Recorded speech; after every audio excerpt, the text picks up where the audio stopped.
Good morning. This is Ashley with Uncommon Roots Homestead. I'm over here at the land early. I wanted to get Janie milked and now I want to go show you around the garden. So let's do a garden tour. It is late August 2021. We're in East Tennessee, Zone 7A, and the garden has seen a lot of change this year. Not only did we build it from scratch, but we learned a lot this year. So I want to show you what we're doing. We're kind of in the middle of transitioning from the summer garden to the fall garden. We've been doing a lot of cleaning, a lot of weeding. So let's get over to that garden space.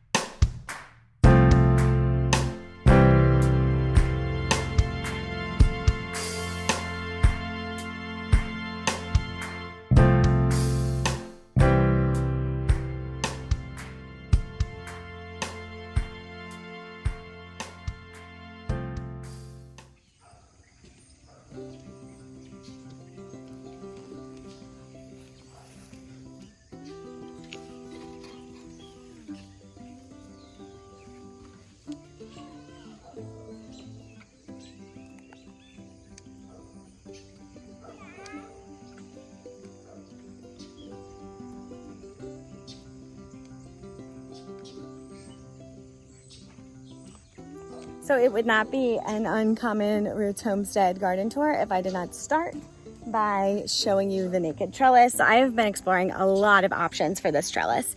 It gets a good amount of shade. So like obviously it is 9 a.m. here and we're still in a good bit of shade here from this big oak tree. So because of that, I need something that's gonna grow with slight shade, moderate sun. I mean, this area is in the sun, but probably only like 4 to 6 hours a day in the peak of summer. So ideally, I would have a perennial that can handle some shade, so shade tolerant. I'm thinking about maybe the passion vine because this passion vine is doing phenomenal and it is in the same amount of shade as the trellis. So I did, if you remember, I did try to transplant a passion vine here. It did not make it. It looks pretty sad and dead at this point in time. I'll show you. So this is the little, I'm pretty sure he's gone. So what I can do is passion vines are slightly invasive, so they spread. So this vine here, actually, I've got 3 coming up.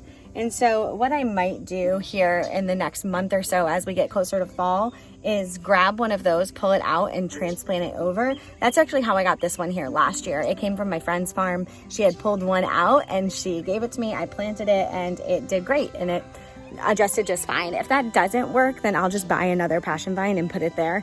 I wanted the roses to work. It's just too much shade. So I think what I'm going to do is transplant these roses back into the back of the garden where it gets a little bit more sun. Okay, so as you can see, we've been doing some preparation for next spring and the fall garden. So all of these beds with the tomato trellises, we're actually going to just rest them through the fall and winter. I am not going to be planting fall crops in these. So what we did is we laid cardboard on top of the compost that we had from the spring. This is just gonna help keep that weed pressure down. And then we added more compost on top. And what we're gonna be doing today is mulching all of that so that it stays nice and moist and has a whole season to rest without the soil being damaged. So we like to prep our beds in the fall for the spring and in the spring for the fall and because sometimes it's good to let that just sit and rest before you plant in it. So that's our plan. Our plan is to heavily mulch as well, like I said, so that it stays nice and moist. We'll review everything in the spring as well, and if we need to amend any of the soil, we'll do soil tests then. And we'll kind of take it on a bed by bed basis. But that's why you'll notice a lot of these are cleared out. So You're also probably noticing that we did indeed pull out all the tomatoes. I brought you guys with us when we did that a couple weeks ago. The reason that we went ahead and pulled out all those tomatoes is that they were, you know, it's mid-August in East Tennessee, and that means we're dealing with a lot of disease. The humidity is really bad. The heat is really bad. It's basically the worst time to garden in East Tennessee, which is funny because a lot of the times you think August, like it's in the middle of summer, it's great, it's perfect, everything's hot, everything would be growing, but it's actually too hot. And we've had such an inconsistent rainfall this year that the garden was just suffering. And so we went ahead, we have gotten and canned and put away so much food from these plants. So we went ahead and pulled all of those out, put them in the burn pile. Anything that's diseased, you don't want to put into your compost. So we went ahead and put all of our diseased plants into the burn pile, gave any of the fruit that was remaining, but maybe starting to go bad, to the pigs, and we prepped the beds. So we still have to prep our fall beds, and I'm a little bit behind at this point. Usually I want to get all of my fall crops in the ground in the first or second week of August. We're in the third week of August, but better late than never. We do have a long season here. It's not guaranteed when our last frost will come. It's been as late as November, as early as the end of October. So I am going to be planting all of my cold, hardy fall crops here in the next week. So we got all of the spring beds done. So we kind of did it backwards. We maybe should have started with the fall beds and then done the spring beds, but whatever. And then today we're going to be prepping those fall beds as well. And I'm going to plant things like peas and my brassicas and things that'll do well. They'll germinate now in this temperature, but they'll do well once our temperatures start to drop as well. I'm a little bit late for some of my fall succession of beans and other frost tender things. I have enough time, but like barely. So we'll see as I'm planting if I decide to do that or not. I'm also getting close to the point in time where I want to plant my onions and my garlic. So a lot of people do that in October, some even November. You can get away with it as late as December. I have been planting, I have been planting my garlic and onions in September for the last couple of years, and I absolutely love it. I've been able to harvest in early May, and so it's given me a lot of time to use those beds for spring crops, and I've not had any issues. So I'm going to do that again this year. So in just a couple weeks, I'm actually going to get my onions and garlic in the ground. I just picked that back up. It's about time for that tomato plant to come out and that trellis to come down. It was like a temporary trellis anyways. We didn't really secure it very well, obviously. So give me a nice little heart attack. So I also never got around to staking up my succession tomatoes here, and they are getting diseased and they're not looking so hot. So I always get to this place in mid to late August where I'm like, kind of done with tomatoes. I know that in some circles is like blasphemy, but I'm kind of done with tomatoes. We've put a ton up. We've eaten a ton. I mean, we have quarts upon quarts upon quarts upon quarts of tomatoes and every variety. We have crushed tomatoes. We have sauce. We have bruschetta. We have chutney. I mean, we have pretty much put away all of the tomato products that our family will eat in the next year. So at this point, I'm kind of like, die if you must. Speaking of die if you must, that'll be a fall bed. This will be a fall bed. I'm actually going to do peas on this trellis and probably peas on that trellis as well.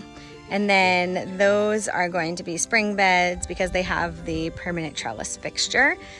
So I'm going to go ahead and leave those. I thought about doing peas on one of these, and I still might do that and use one of these beds for fall. So that's to be determined. I also spent a ton of time yesterday weeding. So obviously we took care of all of the weeds in the beds that we amended. And then I did weed this whole row of metal planters. My fingers were bleeding. They're so sore today. Bermuda grass is no joke. Also called crabgrass. It just like the network of that. I mean, if all of my plants grew as well as that weed, I would be in a good place. But I am pretty impressed with how good these beds look now that I've weeded them. And then today, like I said, when we grabbed the mulch to heavy mulch the other beds, we're going to heavily mulch these too, to try to see. And like there's still like all of that yesterday, and I'm like still seeing some big like network of weeds down here. I don't even, how do you handle this grass? It's a nightmare. I will say though, I don't really mind it. Working over here by this lavender, it just is so fragrant and gorgeous. I could just sit here all day, maybe fall asleep. but it helps reduce the stress I have from this. Look at that. That is a weed. This is why they're so hard to get rid of, because those little pieces just stick around and then they just shoot up new growth. And it's like you thought you got it, but really you just got everything on the top. You didn't get that root. So you gotta get the root, which is why, I mean, my fingers are like ripped up. Anyways, as I was weeding, I realized that this ginger is looking phenomenal. It looks really good, really healthy. This lavender has just taken off and looks gorgeous as well. We did compost over a lot of the strawberries. They should come back. This bed is just still raw from weeding, so we need to come back in and compost over it as well. These brassicas are on their last leg. I'm actually gonna pull them out and give them to the pigs either today or later this week, and then this will be a fall bed. This bed needs to be weeded, but it is gonna stay. Those are peppers and okra, so they still got some. It's getting bright and sunny. I said this in another video, but this eggplant has just taken off. It is stunning. We're getting so much eggplant off of it. I actually froze 4 quarts of eggplant just a couple days ago. So definitely got our fair share of eggplant off of one plant this year. We don't eat a ton. I'm not sure. I froze it cut because we're gonna see if we can do like fried eggplant in the winter with that.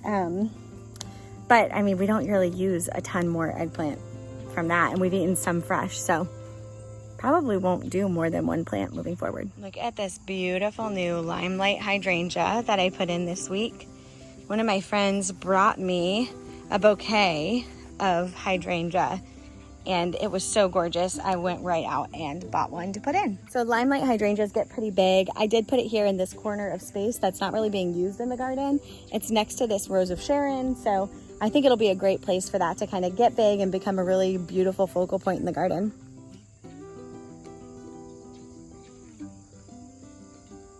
These are still growing. They're huge. I'm letting a ton of them go to winter squash. Let's see, 1, 2, 3, 4, 5, 6, 7, 8, 9, 10 maybe, 10 that I'm letting go to winter squash. That's gonna be plenty to get us through. Mostly I kind of did it as an experiment, and then I had let them get a little bit too big to harvest them, so winter squash it is. The vine borers and squash bugs have absolutely demolished my winter squash here. It's next on our list to do cleanup back here and really get rid of all of this and see what we're dealing with. I'm also dealing with some kind of pest that's eaten all of the tops off of my sweet potato vines. I'm not really sure what's happening there, but we need to clear this out so I can dig those sweet potatoes before they start to rot.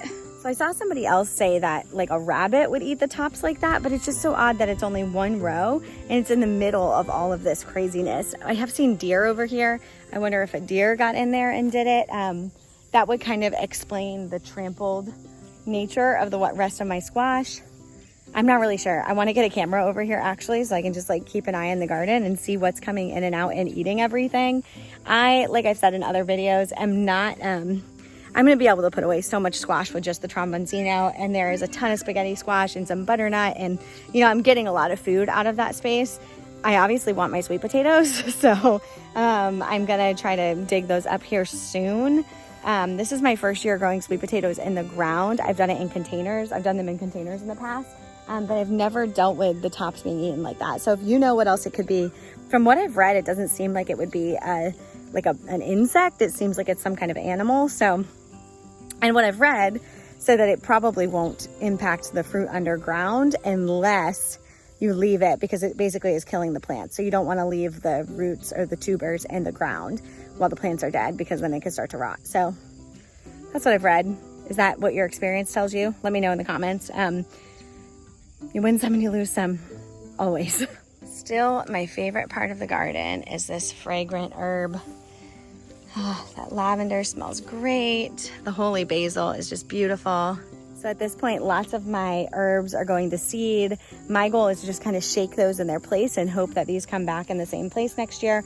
I'll also go ahead and try to save some seeds just in case so I can sprinkle them in the spring.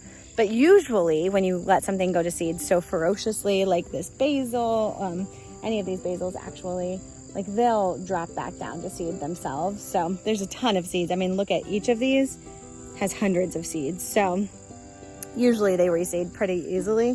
You just gotta give them the space to do it. So everything in this bed actually looks phenomenal. My thyme, this is that peppermint that I transplanted when it was super tiny. This rosemary has been like a climber on the ground, which is super odd to me. I've never seen rosemary act like that. It must be the variety that I grabbed. Let me see. It just says rosemary, but it must be a different variety because it's not getting as woody, and it's definitely crawling versus growing straight up. This part of the bed is looking a little rough. My mint actually looks the roughest, which is odd, but it'll come back. Mint is very hardy. The chamomile looks great and smells phenomenal. I wish you could smell it. And then this thyme is just doing fantastic. So I need to get in there and weed. The sage looks beautiful as always. Like I said, the holy basil. This section is just so fragrant. I absolutely love it. So my asparagus bed, this is the last bed that we are going to intentionally hand weed this late summer, I guess. All of the other beds that have annuals in them, we're going to just weed those with like a pole weeder that you can just like pull the weeds from the top. But obviously I can't do that in my asparagus. I couldn't do that with my ginger or my lavender or any of these like perennials or things that are not ready to harvest yet and that need to be weeded. So my asparagus, I don't want to harm the asparagus, so we'll be in here. I'm thinking that's going to take me and Kevin probably 2 hours to weed this bed, just with how aggressive the root system on this Bermuda grass is. But once we get this all weeded, we're going to mulch heavily, and we've learned our lesson. We did not mulch this year, and we should have known better. I mean, we always mulch, but this year it was just like one more thing on the to-do list that we never did. And like with the wood chips, having access to wood chips is great, but it's a lot harder to go grab wood chips and to to scoop the wood chips into the wheelbarrow, wheel the wheelbarrow over here, scoop them back out. It's a lot of like manual labor. And it's difficult, to be completely honest. With a garden this size, that is difficult. And so we just never prioritize that. Moving into next year, I think we're actually going to try pine needles. And so we're going to go ahead and we're going to put pine needles on all of this. And see if that retains the moisture, breaks down, does everything the way that we want it to. We've tried straw in the past, but we just get so much weeds. I'm not a fan of straw mulch at all. No go. So not going to do straw mulch, but if we have to, we do have access to wood chips. So we will use wood chips. It's just, we didn't prioritize it this year. So that's the plan moving forward. These dahlias have been absolutely stunning. I'm about to get a couple open up here, and they are just these giant blooms that are just gorgeous. Then I have these tangerine that are beautiful, and these are those deep maroon. I don't have any about to bloom here, but I'm going to get more this season. There's just a ton of buds. So my artichoke actually did not flower this year. I've read that that is okay and kind of common. So no artichokes this year, but they should come back next year. They should make it through the frost just fine, and I should get fruit next year. So I'm just going to keep a close eye on these, and if we don't get fruit next year, I'll probably pull them out and try a different variety.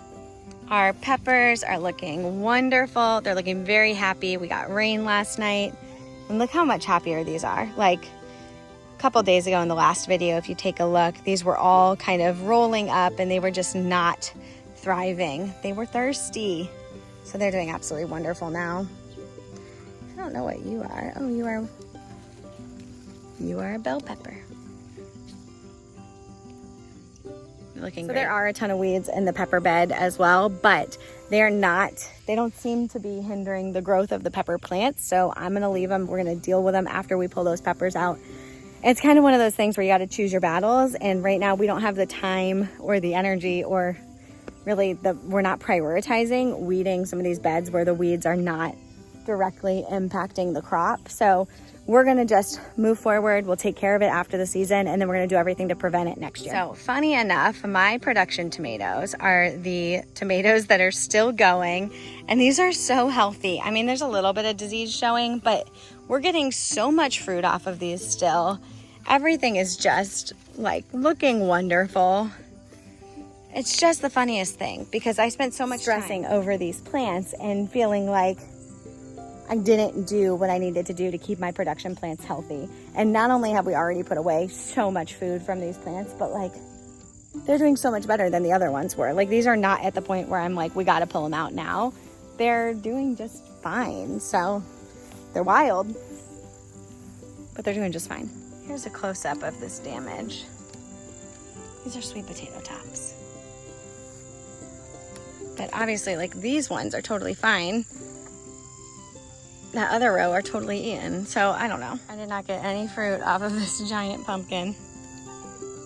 He's growing and taking over my sweet potatoes, but he was pretty rabid. But look how gorgeous these are. They're all starting to die and turn down now, but they were absolutely stunning. I'm so glad that we decided to kind of cap off the garden there with sunflowers. It's gorgeous, and it attracted all the pollinators, and just beautiful. I mean, love. While we're over here, we can take a look at these figs.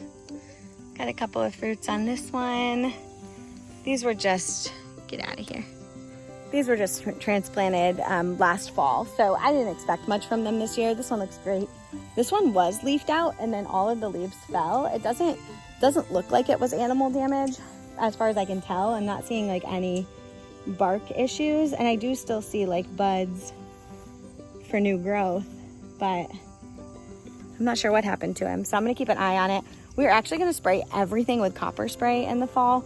It won't hurt anything, and we just deal with some weird like fungal diseases in this area, so we're just gonna go ahead and spray everything. Also, I was wondering why we only got like 4.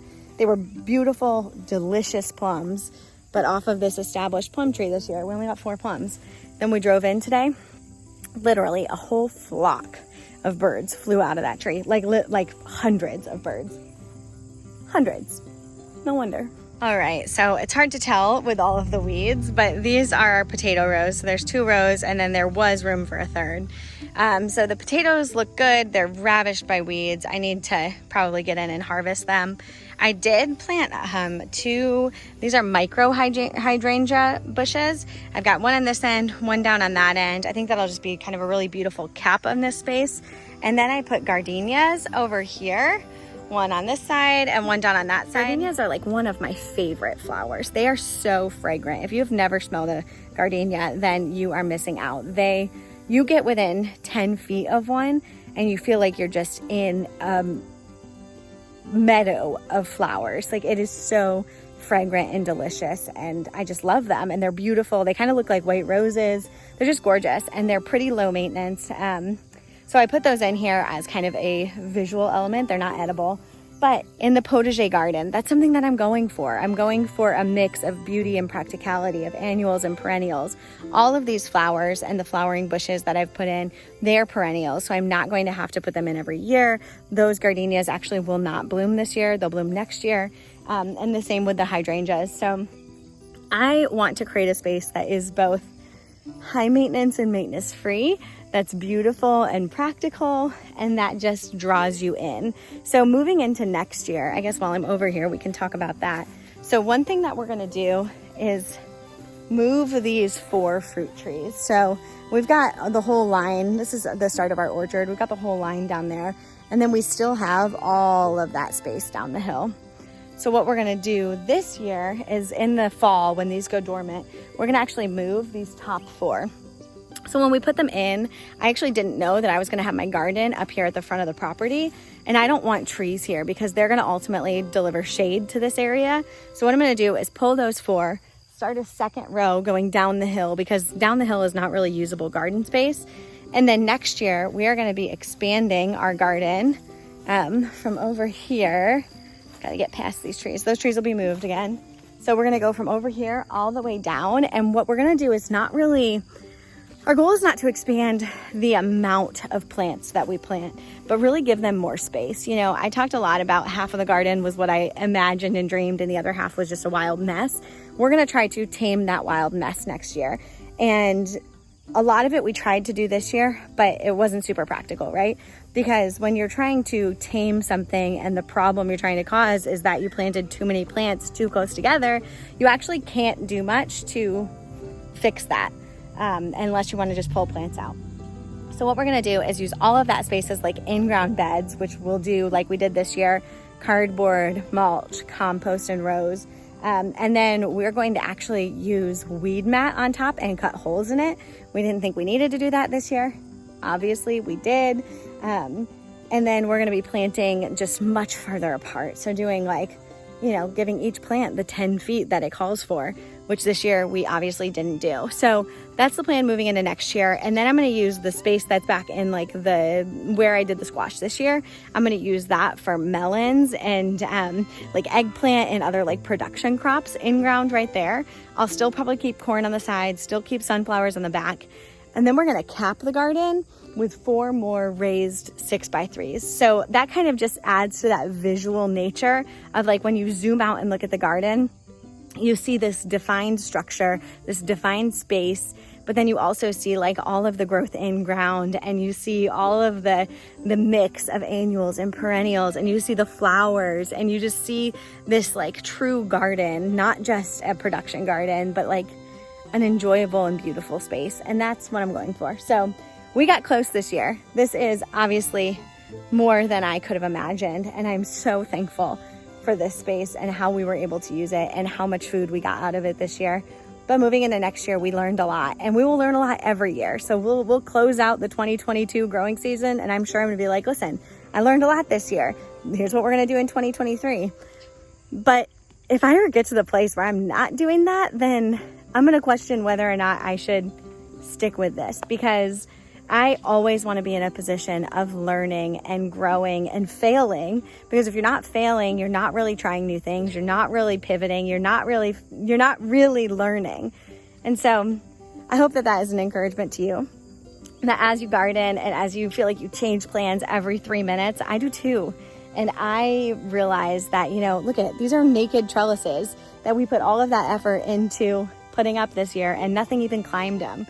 Like, we're learning and we're growing, and I'm so thankful that you guys are here on this journey with us. I wouldn't want to share it with anyone else.